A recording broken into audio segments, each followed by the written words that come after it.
Գիտեք, կարելի է անընդհատ ասել, որ փակված չէ իսկական հարցը, բայց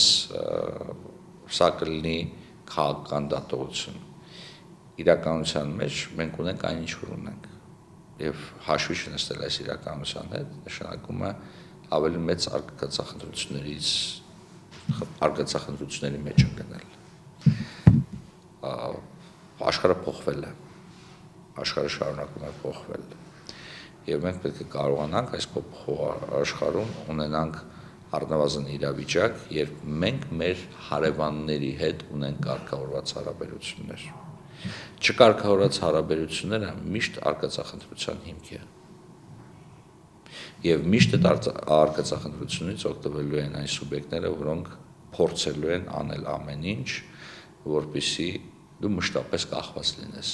Իսկ լավագույն տարբերակը իհարկե կլինի, եթե եւ Հայաստանն եւ Ադրբեջանը մշտապես կախված լինի ինչ-որ մեկից։ Ես կարծեմ կրկին ձեր հարցազրույցում եմ ասել սիամական երկորակների մասին, երբ որ դու կարողանում ես երկուսին էլ սիամական երկորակներ հետ բայես, որ ոչ ոք չի կարողանում քեզանից փոխվի, չի կարողանում